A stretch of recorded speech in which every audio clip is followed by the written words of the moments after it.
എന്താ ചെയ്ത് വെച്ചാ വെള്ളലായിട്ട് ഇവിടെ കിടന്ന് ജാതി തന്നെ. വയനാടിന്റെ പ്രശ്നം കണ്ടില്ലേ നിങ്ങൾ? വയനാട് ഇങ്ങനെ ഒരു 2 മണി 3 മണി ഉരുളൻകല്ലുള്ളത്. ഉരുളൻകല്ലത് നിങ്ങൾക്ക് വേണമെങ്കിൽ കാണാം. അവിടെ വയനാടിന് തൊട്ട് ഉരുളൻകല്ലിൻ്റെ ആ സ്ഥിതി നിങ്ങൾക്ക് അവിടെ കാണാം. ദേശം അങ്ങോട്ട് പോയാൽ കാണാം. കംപ്ലീറ്റ് വെട്ടിക്കഴിഞ്ഞാൽ 2 മണി 3 മണി സമയത്തല്ല ഇത് പൊട്ടുന്നത്. എന്താ കുഞ്ഞാൾ എന്ത് ചെയ്യും? ഞങ്ങൾ ഉറക്കായിരിക്കില്ലേ? നമ്മളെ കുടുംബം കംപ്ലീറ്റ് പോകില്ലേ? നമ്മളിന്ന് കൊയിലാണ്ടി ബൈപ്പാസിലാണുള്ളത് കേട്ടോ. കൊയിലാണ്ടി ബൈപ്പാസ് SNDP കോളേജിന് തൊട്ട് മുമ്പിലുള്ള കാഴ്ചയാണ് നിങ്ങൾ കണ്ടുകൊണ്ടിരിക്കുന്നത്.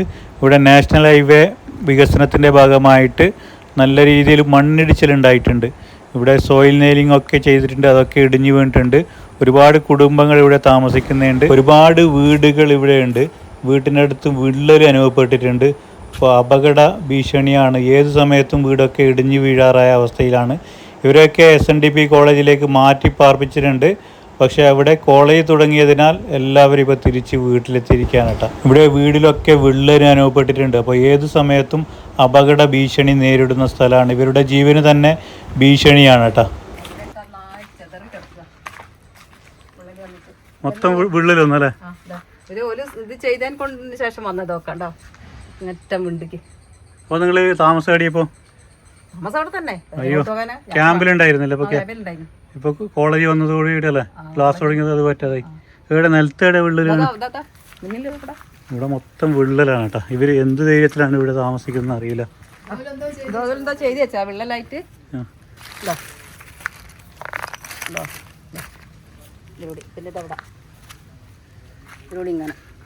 ഏത് നിമിഷവും ഇടിഞ്ഞു വീഴാറായ അവസ്ഥയിലാണ്.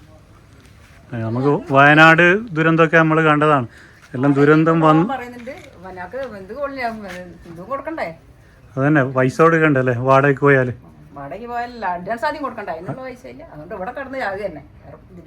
എന്താ ചെയ്യുക? വല്ലാത്തൊരു ദുരിതാവസ്ഥയാണ് നമ്മളിവിടെ കാണുന്നത്.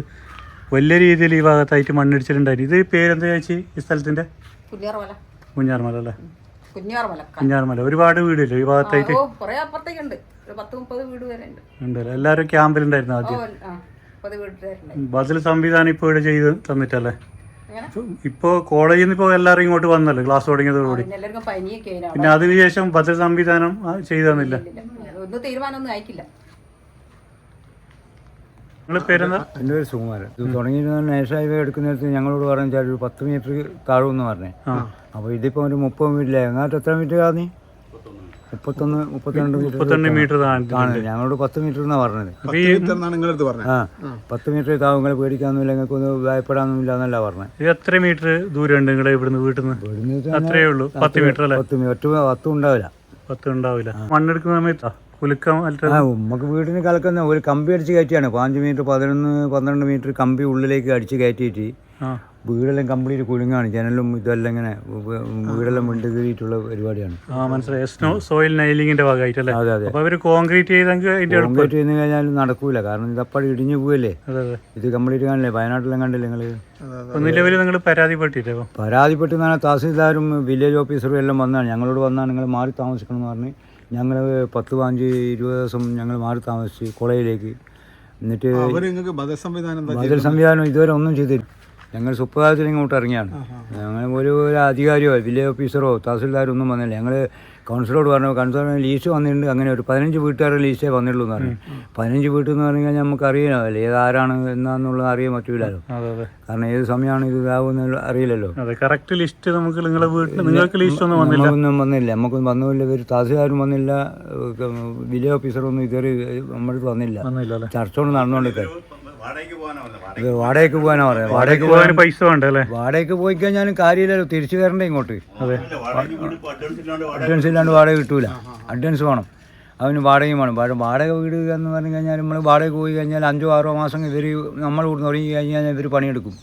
പണിയെടുത്ത് ഇവർ ഒഴിവാവില്ലേ? അപ്പം പിന്നെ നമുക്ക് എന്തുണ്ട് ശാശ്വതത്തിനകത്ത് എന്ത് ഉറപ്പുണ്ട്?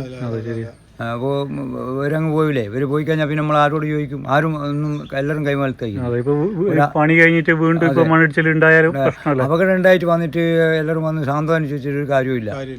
ഇപ്പൊ തന്നെ മണ്ണടിച്ച് വീണിട്ടുണ്ടാവാതെ ഒരുപാട് മണ്ണ് നിങ്ങൾ കണ്ടില്ല? അവിടെ കണ്ടമാനം മണ്ണ് ഇടിഞ്ഞു വീണിരിക്കുകയാണ്. അപ്പോൾ എന്താ വെച്ചാൽ ഇതിനൊരു ശാശ്വത പരിഹാരം കാണും. ഞങ്ങൾക്ക് പറഞ്ഞാൽ ഒരു 10-30-20 നാഷണൽ 25-30 മീറ്റർ മുന്നോട്ട് എടുത്തിട്ട് ഒരു സ്ഥലം ഞങ്ങളുടെ വീടും സ്ഥലവും ഒരു എടുക്കുക മാറ്റുക ഓല് അതിന് വില കെട്ടിയിട്ട് എടുത്തിട്ട് നമ്മൾ വേറെ പോയിക്കോളാം. ഈ അളവെടുക്കുന്ന സമയത്ത് ഈ ഭാഗത്തൊക്കെ ആയിട്ട് വന്നിട്ട് നിങ്ങൾ വന്ന് അളവെടുക്കുന്ന വന്നിട്ട് ഞങ്ങളുടെ ഒരു 10 മീറ്റർ താവും. ഓല് ഈ റവന്യൂവിൻ്റെ ആൾക്കാർക്ക് അറിയില്ല, കാരണം വില്ലേജ് ഓഫീസിൽ വരുന്ന ഒരു നമ്പർ ഇടുന്ന് പോകുന്നതല്ലേ. ഓല് പറഞ്ഞ് എത്രയാണെന്ന് അറിയില്ല. പിന്നെ വേറെ മറ്റുള്ളവരോട് ചോദിച്ചപ്പം ഓല് പറഞ്ഞൊരു 10 മീറ്റർ യാസി താവൊന്നുമില്ല, നിങ്ങൾ പേടിക്കേണ്ടെന്നാണ് പറഞ്ഞത്. ഇതിപ്പോൾ എത്ര ഉണ്ട് നിങ്ങൾ കണ്ടില്ലേ? ഇത് താഴെ നിന്ന് നോക്കുകയാണെങ്കിൽ എന്തായിരിക്കും ശരി. അപകടം ശരിക്കും താഴെ നോക്കുമ്പോൾ ശരിക്കും ഏറ്റവും ടോപ്പിലാണ് ഞങ്ങളുള്ളത്. ഞങ്ങൾ ഇത് ഉരുള് പൊട്ടിക്കഴിഞ്ഞ് കഴിഞ്ഞാൽ ശരി. ഇപ്പൊ നിലവിൽ ആൾക്കാർ എന്ത് ക്യാമ്പിലുള്ളത് ഇവിടുത്തെ ക്യാമ്പിലാണ്. ക്യാമ്പ് ഇത് കോളേജ് SM കോളേജ് പോകാൻ പറഞ്ഞു. പ്രിൻസിപ്പൽ ഒരു ക്ലാസ് തുടങ്ങിയില്ല. ഓരോരുത്തരെ ആരും വരുന്നോ വന്ന് നോക്കുന്നില്ല. എത്ര വീട്ടുകാരുണ്ട് ഈ ഭാഗത്ത്? ഇപ്പൊ 30 വീട്ടുകാർ. തൊട്ടപ്പുറത്തെ ഭാഗത്ത് വീട്ടുകാരുണ്ട്, 3 വീട്ടുകാർ അവരും ഉണ്ട്. 10-20 വീട്ടുകാർ അല്ല, 30-32 വീട്ടുകാരുണ്ട്. ഞങ്ങൾക്കെല്ലാം ഭീഷണിയാണ്. കാരണം ഇത് വന്നു കഴിഞ്ഞാൽ ഭീഷണി ഉണ്ടാവില്ലേ? ഭീഷണി ഇല്ലാണ്ട് നിൽക്കാൻ പറ്റില്ലല്ലോ. അപ്പോൾ ഇതെന്താ ഞങ്ങൾക്ക് ശാശ്വത പരിഹാരം എന്ന് പറഞ്ഞാൽ പിന്നെ ഇവർ സ്ഥലം അളന്ന് കൂട്ടിയെടുക്കുക, എന്നിട്ട് ക്രോസും കൊള്ളിയോ ഒരു തട്ടായിട്ട് എന്തെങ്കിലും എടുക്കുക. അതല്ല, അല്ലാണ്ട് നമുക്ക് ഇങ്ങനെ ഇവർ നേരെ കുത്തനടിച്ചുകൊണ്ട് യാതൊരു വയനാടിൻ്റെ പ്രശ്നം കണ്ടില്ല നിങ്ങൾ? വയനാട് ഇങ്ങനെ ഒരു 2 മണി 3 മണി ഉരുളൻകല്ലുള്ളത്. ഉരുളൻകല്ലത് നിങ്ങൾക്ക് വേണമെങ്കിൽ കാണാം. അവിടെ വയനാട് നിന്ന് കൂട്ടി ഉരുളൻകല്ലിൽ ആ സ്ഥിതി നിങ്ങൾക്ക് അവിടെ കാണാം. ദേശം അങ്ങോട്ട് പോയാൽ കാണാം. കംപ്ലീറ്റ് വെട്ടിക്കഴിഞ്ഞാൽ 2 മണി 3 മണി സമയത്തല്ല ഇത് പൊട്ടുന്നത്. എന്താ കുഞ്ഞാൾ എന്ത് ചെയ്യും? ഞങ്ങൾ ഉറക്കായിരിക്കില്ലേ?